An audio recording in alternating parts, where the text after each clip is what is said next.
भाई सुनो मेरी कहानी। टिंडर पे स्वाइप करते करते एक पारी मिली, रिया। प्रोफाइल पिक्चर देख के लगा लॉटरी लग गई। मैच हुआ, बातें शुरू।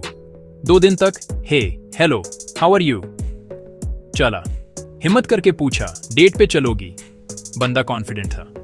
रिया ने शर्ट रखी, सिर्फ तभी डेट पे आऊंगी जब क्रेटा वाइट वाली लेके आएगा। भाई क्रेटा? मेरे पास तो खुद की साइकिल भी नहीं। सोचा इज्जत का सवाल है, रिया को इंप्रेस करना ही पड़ेगा। रिया को रिप्लाई किया डन, क्रेटा ही आएगी। दोस्त बाबलू को फोन किया। बबलू बोला पगल है क्या? आइडिया आया, रेंट पे गाड़ी। गूगल किया, सस्ती क्रेटा मिल गई। पैसा जोड़ा, क्रेटा बुक की। सेव्ड चमकती क्रेटा ले आया। अब बस रिया को इंप्रेस करना था। बेस्ट शर्ट पहनी, एक्टिंग की, चिंटू तैयार था। अब पेट्रोल की टेंशन थी। गाड़ी तो मिल गई, अब असली चैलेंज था पेट्रोल। फ्यूल इंडिकेटर का कांता ए के पास ऐसे चिपका हुआ था जैसे फेविकोल से जोड़ दिया हो। वार्निंग लाइट ऐसे ब्लिंक कर रही थी जैसे डिस्को में लाइट करती है। मेरे पास थे सिर्फ 500 रुपए। पेट्रोल पंप पे जाकर मैंने अटेंडेंट को बोला भैया 300 का डाल दो। उसने मुझे ऐसे देखा जैसे मैंने उससे उसकी किडनी मांग ली हो। बोला सर क्रेटा है ये, इतने में तो बस स्टार्ट होगी और बैंड हो जाएगी। मैंने उसको घूर के देखा और बोला तू अपना काम कर, ज्ञान मत दे। उसने 300 का पेट्रोल डाला और फ्यूल मीटर थोड़ा सा ऊपर हिला, बस थोड़ा सा। मैंने सोचा 300 का पेट्रोल और 200 रुपए जेब में, डेट पे कॉफी तो पिलानी पड़ेगी। प्लान यह था कि रिया के घर से उसको पिक करूंगा, पास वाले कॉफी शॉप जाऊंगा और वापस ड्रॉप कर दूंगा। ज्यादा घूमना मतलब पेट्रोल खत्म, और पेट्रोल खत्म मतलब चिंटू खत्म। मैंने गूगल मैप्स पे सबसे छोटा रास्ता निकाला। हर रेड लाइट पे गाड़ी बैंड कर देता था, पहाड़ी पे गाड़ी न्यूट्रल में डाल देता था।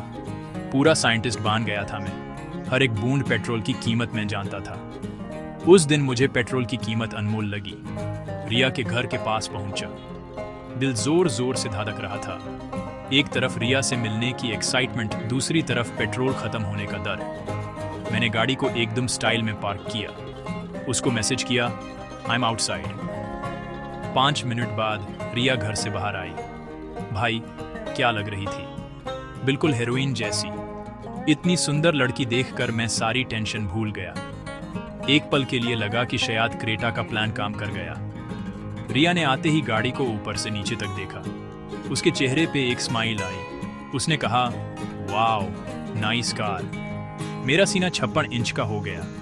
रिया गाड़ी में बैठी। उसके बैठते ही परफ्यूम की महक और बढ़ गई। वो थोड़ा अजीब सा मुंह बनाकर बोली परफ्यूम कुछ ज्यादा नहीं हो गया? मैंने हंस के बोला वो न्यू कार फ्रेशनर है, थोड़ा स्ट्रांग है। झूठ बोलने में मैं PhD कर चुका था। फिर उसने असली बॉम्ब फोड़ा। उसने कहा it's so hot today, please start the AC। भाई AC? ये शब्द सुनते ही मेरे कान से धुआं निकाल गया। AC चलाने का मतलब था पेट्रोल को स्ट्रॉ लगाकर पीना। मेरी सारी प्लानिंग फेल होने वाली थी। मैंने सोचा चिंटू अब क्या करेगा तू? जैसे ही रिया ने AC चलाने को बोला मेरी सांस रुक गई। मैंने एकदम से बोला AC? अरे AC से ना स्किन खराब हो जाती है, नेचुरल हवा इज द बेस्ट।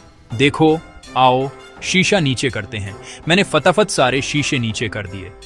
गरम हवा के थापेड़े सीधे रिया के सेट किए हुए बालों पे पड़े। उसका पूरा हेयर स्टाइल बिगड़ गया। उसने मुझे घूर के देखा और बोली व्हाट इज दिस? मुझे गर्मी लग रही है, AC ऑन करो। अब मैं फंस गया था। गाड़ी का फ्यूल मीटर मुझे देखकर हंस रहा था। मैंने सोचा चिंटू कुछ जुगाड़ सोच। मैंने हिम्मत करके AC ऑन किया, बस एक नंबर पे। ठंडी हवा आने लगी, लेकिन फ्यूल का कांता भी तेजी से नीचे जाने लगा। मेरा ध्यान रोड से ज्यादा फ्यूल मीटर पर था। हर 2 मिनट में मैं उसको चेक कर रहा था। रिया कुछ बोल रही थी और मैं बस हाँ अच्छा कर रहा था। मेरा दिमाग बस एक ही चीज कैलकुलेट कर रहा था, कितना पेट्रोल बचा है, कॉफी शॉप तक पहुंचेंगे या नहीं। रिया को लगा कि मैं उसकी बातों में इंटरेस्टेड नहीं हूँ। उसने गुस्से से पूछा are you even listening to me? मैंने हड़बड़ा कर AC बैंड कर दिया। रिया चिल्लाई why did you turn it off? मैंने तुरंत एक नया बहाना बनाया। अरे वो गाड़ी के इंजन से अजीब सी आवाज आ रही थी। एसी चलाने से आती है, सर्विसिंग करानी पड़ेगी। रिया ने शाक की नज़र से देखा। मैंने टॉपिक बढ़ाने के लिए बोला, चलो मैं तुम्हारे लिए कुछ स्पेशल लाया हूँ। मैंने सीट के नीचे से एक छोटा सा बैटरी वाला फ़ैन निकाला, वो जो मेले में मिलता है ना, 50 रुपए का। मैंने उसको रिया की तरफ कर दिया। ये लो पर्सनल कूलर। रिया का मुंह देखने लायक था। यूं से समझ नहीं आ रहा था कि हंसे या रोए, पर चिंटू हार मने वालों में से नहीं था। मेरे पास एक और प्लान था। मैंने एक दुकान पे रुका और बर्फ की थैली ले आया।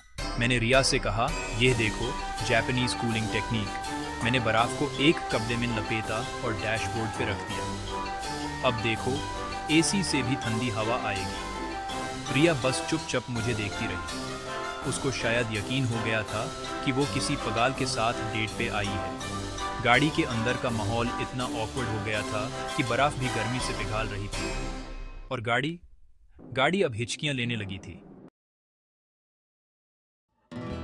कॉफी शॉप बस थोड़ी ही दूर था, लेकिन क्रेटा ने जवाब दे दिया। गाड़ी ने एक आखिरी हिचकी ली और फुस करके बैंड हो गई, बिल्कुल रोड के बीच में। पीछे से गाड़ियां हॉर्न बजाने लगी, पीप पीप। रिया ने घबरा कर पूछा, ये क्या हुआ? गाड़ी क्यों रुक गई? मैंने स्टीयरिंग व्हील पे हाथ मारा और एक्टिंग की, ओ नो ये खराब हो गई। बोला था ना इंजन से आवाज आ रही है। देखा मेरी बात सच निकली। मैं बाहर निकला और बॉनेट खोल के ऐसे देखने लगा जैसे मैं कोई बहुत बड़ा मैकेनिक हूं। अंदर से तो पता था कि पेट्रोल ने धोखा दे दिया है।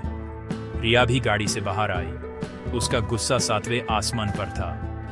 This is the worst date ever, वो चिल्लाई।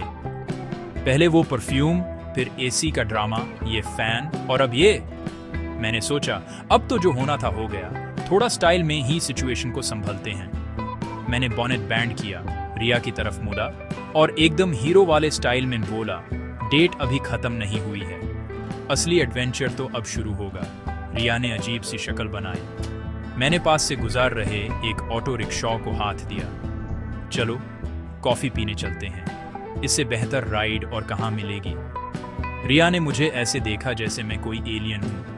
उसने अपना फोन निकाला, एक सेल्फी ली जिसके बैकग्राउंड में मैं और खराब क्रेटा थे। उसने कैप्शन डाला, my Creta date turned into a खतरा डेट, वर्स्ट डेट एवर नीली फेक क्रेटा बॉय। पोस्ट करते ही वो एक दूसरे ऑटो में बैठी और चली गई। मैं वही रोड पे अकेला खड़ा रह गया। रेंट वाली कंपनी को फोन करके गाड़ी ले जाने को बोलना पड़ा। बाद में पता चला कि रिया की पोस्ट वायरल हो गई। मेरे दोस्त मुझे क्रेटा बॉय कहकर चिढ़ाने लगे। इज्जत का फलूदा बन चुका था। उस दिन के बाद मैंने एक कसम खाई, आज से चिंटू भाई सिर्फ ऑटो रिक्शा में डेट पे जाएंगे। कोई झूठ नहीं, कोई ड्रामा नहीं, जो है सामने है। अगर लड़की को ऑटो में बैठना है तो ठीक, नहीं तो अगली स्टेशन पे उतर जाना, क्योंकि असलियत में जो मजा है वो झूठी शान में कहाँ। और सुनो, ऑटो में एसी की भी टेंशन नहीं होती, नेचुरल हवा, फुल स्पीड। क्या कहते हो, सही है ना? चिंटू ने सीख ले ली थी, थोड़ी महंगी पड़ी पर ले ली थी।